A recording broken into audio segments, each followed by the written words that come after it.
Voilà, bonjour à chacun et à chacune. Ça me fait plaisir d'être au milieu de vous. Et on est ici en France aussi pour fêter nos 23 ans de mariage avec mon épouse. 23 ans de mariage. On dit 46 parce que je compte les nuits. Et c'est une joie de venir aussi apporter la parole de Dieu. En tout cas, j'ai vu la qualité de la présence de Dieu ici. C'est quelque chose qui est magnifique et touchant. Et c'est quelque chose qui est vrai. Amen. Alors, pour ceux qui ne me connaissent pas, je m'appelle Martin, notre famille Charton. Voilà. Mon épouse Francine. Voilà. On habite en Suisse, à 65 km de Genève, côté Lac Léman. Et dans le corps de Christ, on exerce un ministère prophétique parmi les nations francophones. Voilà. On a un fils qui actuellement a géré son mission. Et un chat. Voilà, un chat.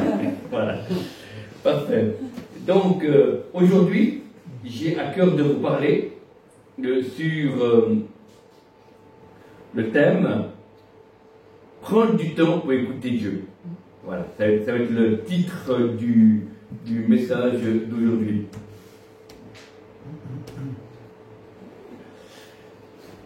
Donc, mais avant de libérer ce message, je veux libérer la parole prophétique que j'ai reçue pour le lieu ici.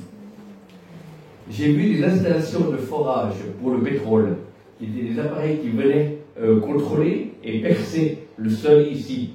Et ces appareils commençaient à percer comme des grosses perceuses géantes qui allaient dans le sol et qui descendaient très très très profond pour chercher le pétrole. Et de la vision, ces machines étaient en action depuis déjà un certain temps et ils n'avaient pas encore trouvé du pétrole, mais ils s'en approchaient. Ça, c'est la vision. La pensée prophétique, ici, c'est un puits. C'est un lieu où Dieu a déversé son onction et sa bénédiction. Et en creusant par la louange, l'adoration, par la sanctification, les prières, les proclamations, à un moment donné, il y aura l'eau sainte, l'eau pure qui va jaillir. C'est vraiment un lieu de réconciliation, un lieu d'enseignement, un lieu d'amour, un lieu d'autorité, un lieu de guérison. Le service, c'est un lieu que je lève en France pour pouvoir être un lieu de refuge, un lieu d'enseignement, un lieu d'apprentissage au combat, un lieu de restauration, un lieu où des âmes sont sauvées, où des familles peuvent se réconcilier. C'est vraiment ce que j'ai vu. Je vous soumets cette parole. Amen.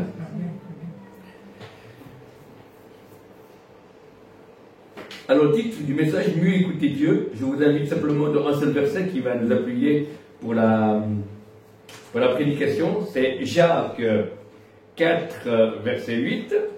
Jacques 4, verset 8 nous dit « Approchez-vous de Dieu et il s'approchera de vous.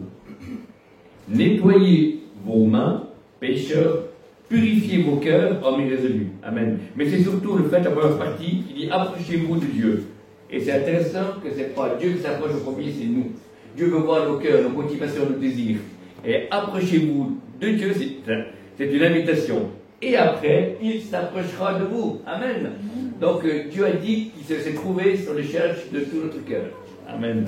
C'est encourageant en tant que fils et fille de Dieu d'avoir une relation avec celui qui nous a sauvés. Et pour accomplir des signes, des miracles, des prodiges, pour que Dieu puisse manifester, il y a aussi prendre du temps de qualité pour rencontrer Dieu individuellement. Amen. Bon, le peuple qui sera fort, c'est celui qui connaîtra Dieu, le dira un verset dans l'Ancien Testament. Alors, le premier point, c'est s'approcher de Dieu, c'est-à-dire le vouloir, c'est-à-dire s'arrêter. Je fais une différence entre rester connecté 24 heures sur 24 à Dieu et des temps avec Dieu. Amen. Voilà. Alors, rester connecté avec Dieu, moi je ne suis pas en plein temps de ministère, je suis à 50% de la travail séculier, comme concierge, nettoyage, entretien, réparation, petite réparation, protection, etc., dans un supermarché en Suisse, et 50% dans le ministère prophétique. Voilà. Donc, le défi pour moi, et comme pour vous, c'est de rester connecté à Dieu toute la journée. On prie, on ne prie pas, il y a comme une connexion. Voilà, qui reste. On est ancré en lui. Tandis que prendre un temps avec Dieu, c'est s'arrêter. C'est arrêter les téléphones, c'est arrêter ce qu'on fait pour pouvoir passer du temps de sa présence. C'est-à-dire que ce soit un court moment, que ce soit un moment moyen ou un long moment, on a besoin de s'arrêter. À cause de l'activité, on a besoin de s'arrêter et Dieu est là, il nous attend. Va dans le lieu secret, ferme la porte et prie ton Père qui est là dans le lieu secret, qui te le rendra. Amen. Donc s'approcher de Dieu, c'est déjà s'arrêter. Beaucoup de personnes, certains, il y a des jours où on n'arrive pas parce qu'on a des imprévus. Et ça, c'est pas grave, Dieu connaît. Mais en règle générale, moi j'essaie d'avoir une discipline de vie où c'est basé sur un temps de qualité avec Dieu. Amen. Donc s'arrêter, c'est le premier point, pour pouvoir écouter Dieu. Et après, avant d'écouter Dieu, il y a entendre Dieu, c'est le discernement. Quel canal tu as? Est-ce que tu as un canal d'accusation? Alors, ce n'est pas la bonne fréquence. Il faut mettre le canal d'amour de Dieu. Amen. Il y a un instant où ce n'est pas nos émotions. Si on s'est disputé avec quelqu'un au travail, ou si on a une émotion forte pendant qu'on conduisait, on est vite accusant, il y aura des émotions qui vont être faussées un peu. Donc, on a besoin de se reprendre, de s'arrêter pour tout retomber à plat, dans le calme. La Bible dit c'est le calme et la confiance qu'elle a votre force, pour pouvoir s'attendre. Quel est ton canal par lequel Dieu te parle le plus souvent? On a chacun, Dieu parle à tout le monde, un canal par lequel on entend plus souvent Dieu. Amen. Il y en a qui sont dans la Bible, il y en a qui sont dans la louange, il y en a c'est en méditant la parole de Dieu, il y en a qui sont en proclamant des versets, etc. Amen. Voilà, chacun a un moyen. Il faut trouver ce canal par lequel Dieu vous parle principalement. Dieu parle plusieurs moyens, et l'homme ne prend pas garde, nous dira dans le livre de Job. Donc, entendre Dieu, c'est déjà trouver le bon canal.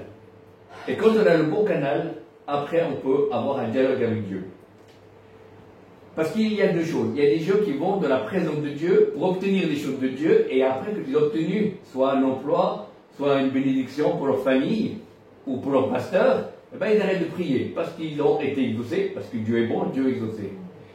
Mais ce que Dieu désire, c'est des hommes et des femmes qui viennent de sa présence. Pour qui il est.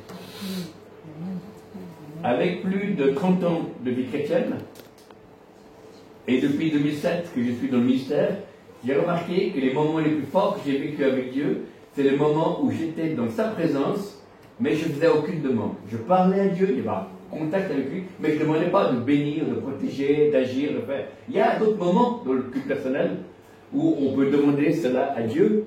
Mais les moments les plus forts, c'est où Seigneur, je suis là pour toi. Je t'aime.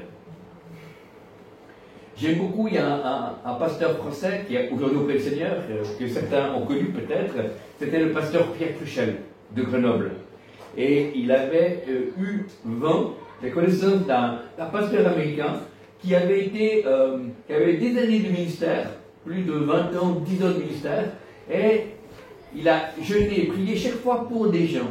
Et là, il a dit, je vais prendre 3-4 jours avec toi, seulement avec toi, pas pour des demandes, mais pour être avec toi. Et il était dans un hôtel, il y avait seulement sa femme qui savait où il était, personne ne le savait. Et le premier matin, il prend sa Bible, il loue Dieu, etc. Voilà. Il sent une légère paix qui vient. Le deuxième jour, il loue, il prie, il reste dans la présence de Dieu. C'est un peu commun. Il était à la maison, c'est un peu la même chose, il y a une certaine présence de Dieu.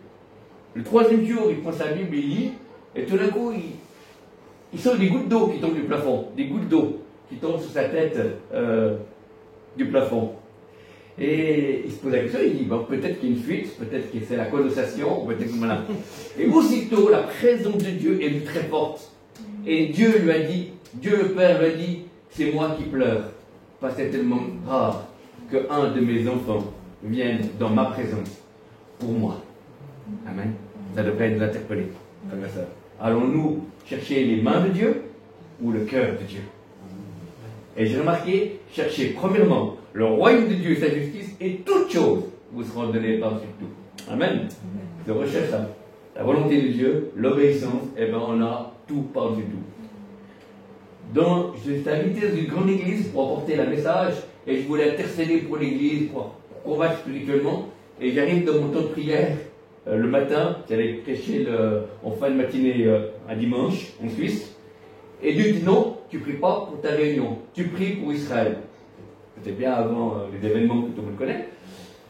Et j'ai dit, mais Seigneur, non, je vais prêcher cette église, je vais intercéder pour l'église. Non, prie pour Israël. Au bout de la troisième fois, j'ai dit, bon, j'ai prié tout ce moment, mon temps qui m'était imparti, j'ai dit, un long moment, et j'ai prié pour Israël. Voilà, et j'ai pas prié pour la réunion.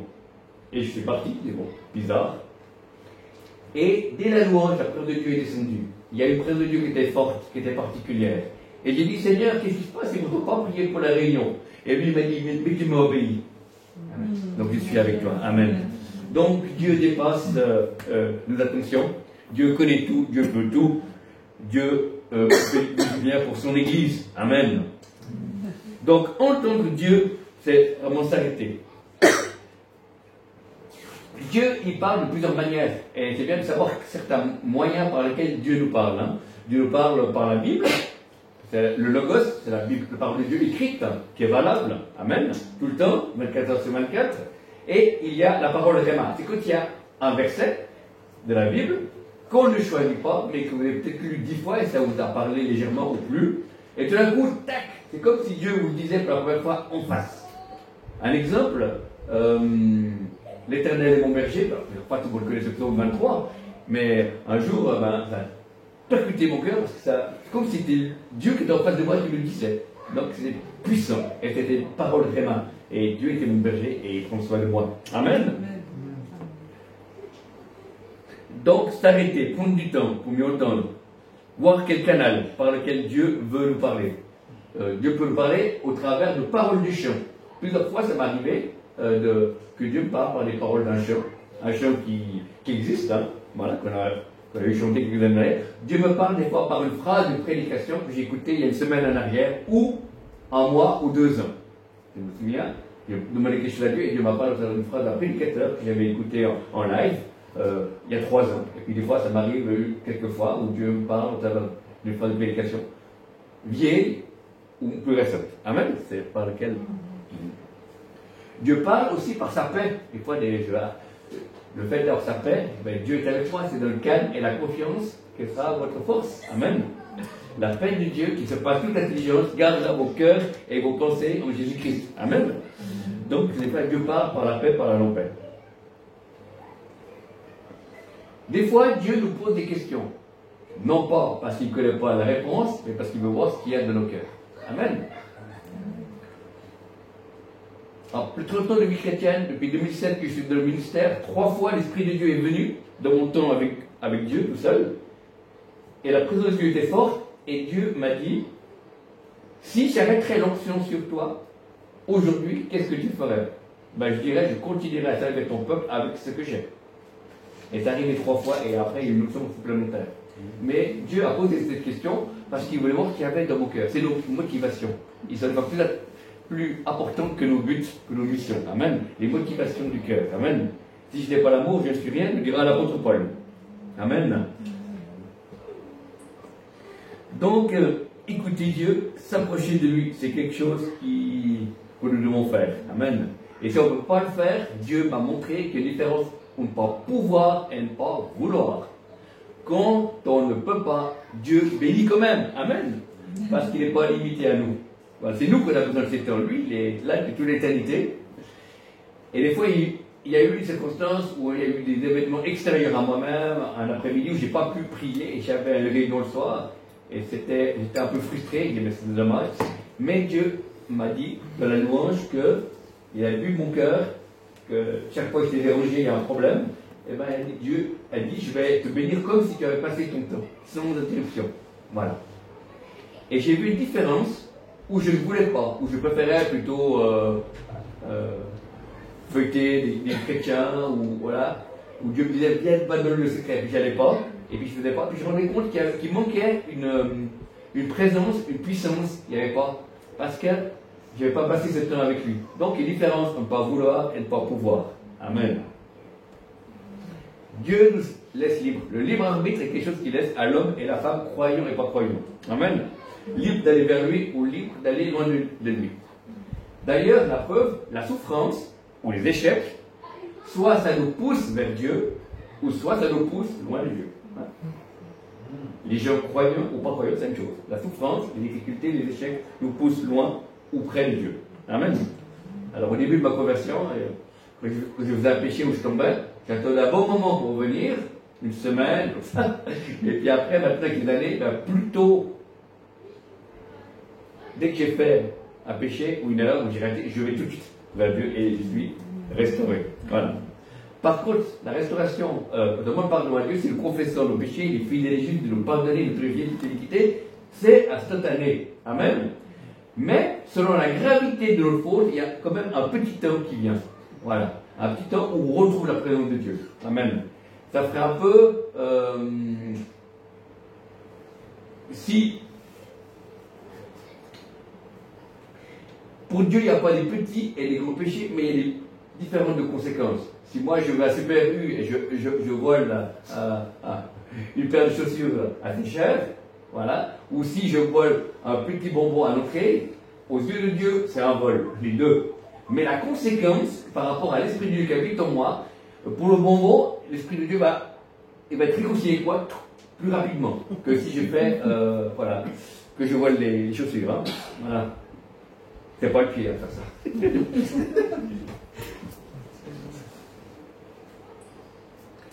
Donc, s'approcher de Dieu, il faut le vouloir, il faut trouver le bon canal, il faut discerner.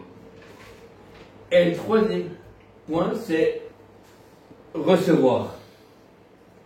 Et même si on ne le comprend pas. Amen. Il y a des fois des choses qu'on des fois on peut recevoir qu'on ne comprend pas.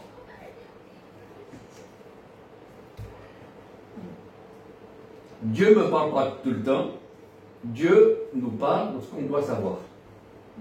Et important, Dieu nous parle par rapport à la sphère d'autorité que vous avez.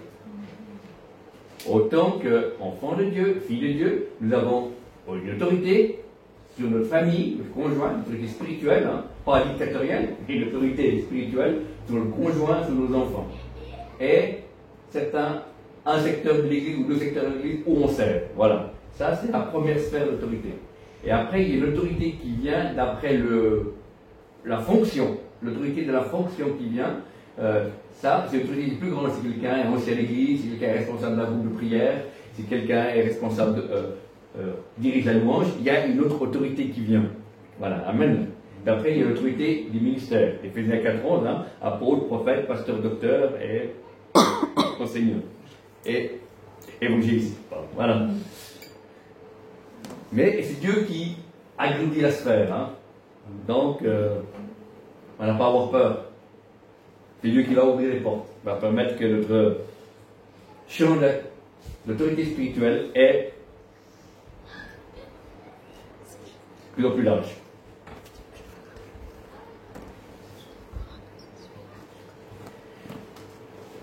Nous avons autorité sur la puissance du malin. Amen. Rien ne peut nous nuire. Amen. Satan est sous nos pieds. Satan est vaincu. Jésus-Christ est Seigneur à la gloire de Dieu le Père. Amen. Mais nous devons pour tous chasser des démons, mais il y a aussi des catégories de démons qui partent d'après leur sanctification. Amen. Je vous partage d'un pasteur qui voulait chasser un démon. C'était, je crois, en Amérique. Et il a chassé un démon. Le démon ne partait pas. Et le démon lui dit, je ne pars pas. Parce que tu n'es pas assez sanctifié. Le pasteur il s'est repenti, il est revenu 2-3 jours après. Dès que le démon l'a vu, il est parti tout de suite. Amen. Voilà, donc il y a une consécration, il y a une sanctification. Et voilà. Alors, Dieu ne demande pas d'être parfait, mais de pouvoir être sanctifié dans le domaine par lequel vous délivrez quelqu'un.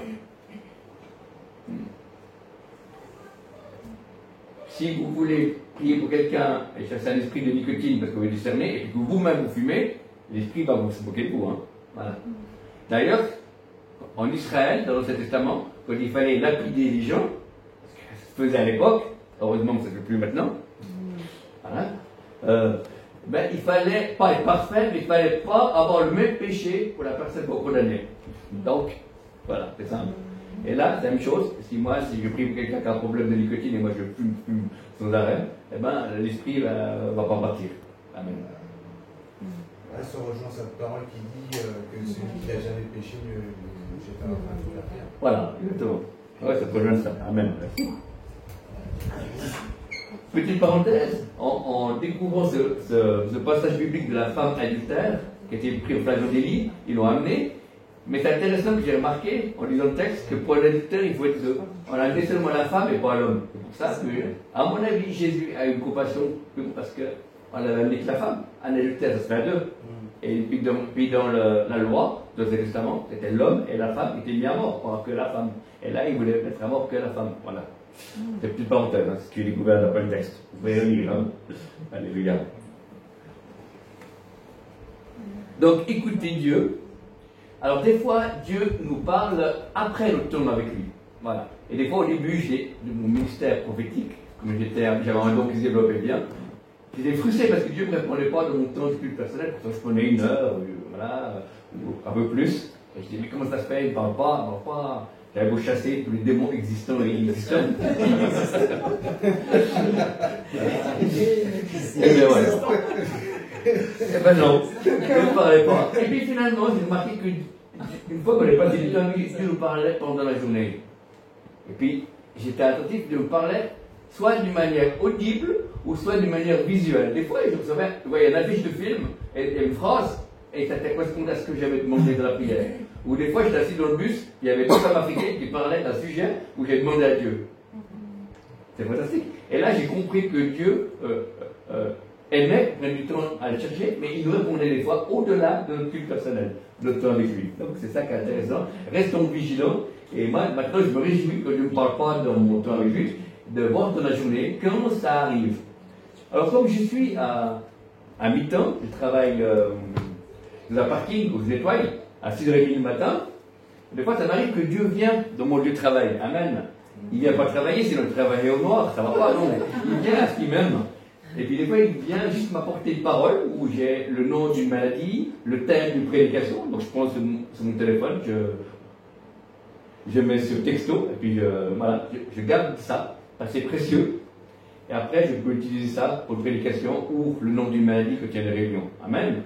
Voilà. Et il dit, j'ai le droit, parce que tous mes collègues prennent toujours, à tout l'instant, 2 ou 3 minutes pour s'arrêter, pour fumer une cigarette. Et moi je dis, pour le roi des rois, pour le Seigneur des Seigneurs, je peux quand même prendre 1 minute pour embarquer sur mon texto le thème d'une prière, le thème d'une prédication qui va venir au peuple de Dieu. Amen. Voilà.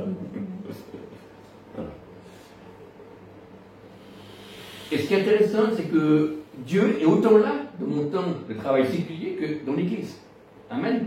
C'est le décor qui change. Et des fois, nous, on est trop habitués à ce que nos yeux voient. Mais en réalité, Dieu est autant là. Et j'ai remarqué plusieurs fois que Dieu est venu dans le travail par sa présence. Il ne demandait rien du tout, il montrait simplement qu'il était là et que j'étais son fils et qu'il m'aimait. Voilà. Et j'ai même vécu des guérisons intérieures dans mon lieu de travail. Amen.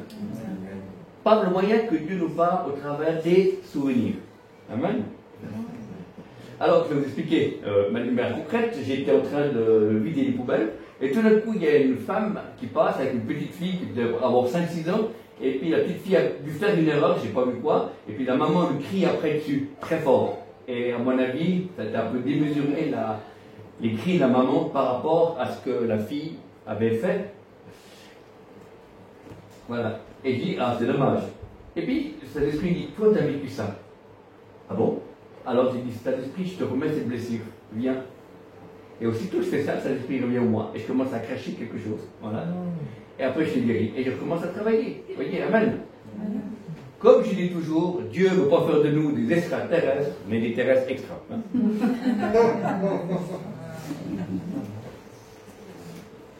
C'est ça, la marche avec Dieu, c'est pas être mystique. Hein. Tu connais tout ça. Non, pas du tout. Non. On peut être normal. Dieu est normal dans notre. Dieu est surnaturel dans notre vie tous les jours. Amen. Normal. Amen. Il est tellement normal qu'il agit, il s'adapte au monde moderne. Amen. Il était à l'époque de Jésus avec les dromadaires. Hein. Maintenant, c'est d'autres styles de chameaux, c'est des voitures. Voilà. Et j'étais dans une église à Genève, là, pour aller. J'étais à Lausanne, à 65 km de Genève. Et je roulais. Et j'ai dit, Seigneur, je prie que tu puisses me donner une vision pour ce soir. Et aussitôt je dis ça, j'ai la vision. Je suis en train de conduire à ce moment-là entre. Alors, c'était marrant parce que l'œil gauche voyait la vision. Vous voyez, c'est une mine de charbon avec des wagons qui bougeaient. Et puis l'œil droit voyait la route. Donc je peux continuer à conduire sans percuter quelqu'un, et voilà, que Dieu s'adapte dans notre vision. Donc Dieu voyage bien de l'histoire, il est le Dieu de l'histoire, il est le Dieu de notre histoire et de ton histoire. Amen. Donc avec ça, on a pris l'histoire. Donc on peut tourner la page avec lui, et on peut écrire des nouveaux chapitres de foi, des nouveaux chapitres de joie, et Dieu nous appelle déjà à le connaître, et après à le servir. Amen. Comme toujours, soit tu sers Dieu, ou soit tu sers à rien. Voilà. Choisis ton corps, camarade. Amen. Voilà.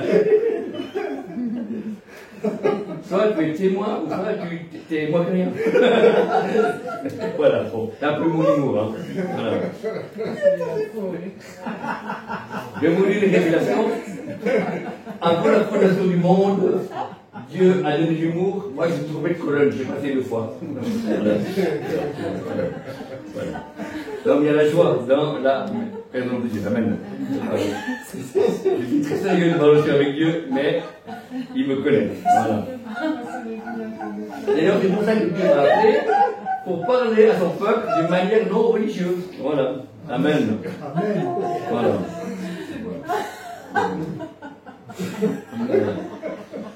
C'est comme l'histoire de ce chrétien québécois qui a entendu des enseignements comme entendre la voix de Dieu.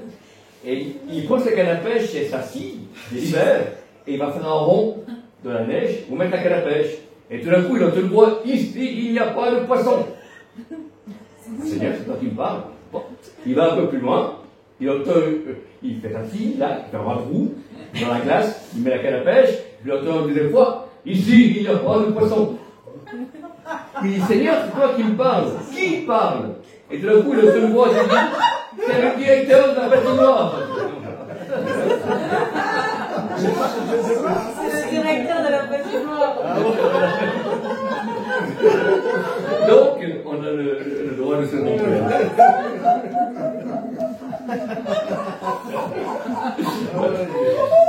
Dieu est un Dieu de joie. Amen. Voilà. Amen.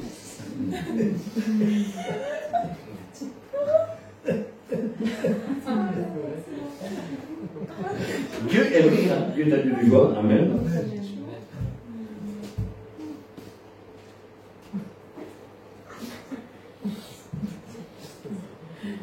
Je ne vais pas être trop long, après il y aura un temps prophétique, alors sur parole pour les jeunes qui sont là. Mais je vais finir simplement pour vous dire que simplement prier pour vous, pour ces trois, pour ceux qui ont, pour un temps, n'ont pas eu de culte personnel, n'ont pas pu s'arrêter pour des raisons professionnelles ou des raisons personnelles ou autres, qui puissent reprendre dans le nom de Jésus. Seigneur, tu les visites, tu les bénis, tu crées en eux et en elles le vouloir et le faire dans le nom. Il n'y a plus de condamnation pour ceux qui sont de Jésus-Christ. Et qu'ils puissent retrouver la joie de pouvoir passer du temps avec toi, qu'il soit court, moyen ou long, Seigneur. Prie pour être de qualité dans le nom de Jésus. Pour ceux qui s'arrêtent mais qui n'entendent pas la voix ou qui ne savent pas trop comment ou qui ne sont pas sûrs que c'est toi qui leur parle, Seigneur, je prie pour que tu puisses agir de manière particulière, ta présence soit plus profonde, que la foi soit élevée dans le nom de ces temps-là, afin qu'ils puissent entendre ta voix. Et je prie pour ceux qui ont l'habitude d'entendre ta voix, qu'ils puissent confirmer les choses qu'ils reçoivent dans le nom de Jésus, pour eux ou pour les autres. Au nom de Jésus, je bénis cette communauté, je bénis chacun et chacune, afin que je proclame sur eux que tu as des projets de paix et non de malheur, afin qu'ils puissent avoir l'avenir et l'espérance. Dans le nom de Jésus. Amen. Amen. Merci d'avoir accueilli la parole de Dieu. En tout cas, que le Seigneur vous bénisse, que le Saint-Esprit vous dérange. Amen. Et que la communion de Jésus. Amen. Maintenant, je vous invite à prendre un téléphone, un portable, que vous allez mettre enregistré, parce qu'il est bien que je prophétise que les gens puissent enregistrer. Pourquoi? Simplement parce que on ne peut pas se souvenir du tout. Et puis deux, il y a un pasteur qui est là, et c'est des questions. Parce que la Bible dit, dans 2 Thessaloniciens, ne méprisez pas les prophéties.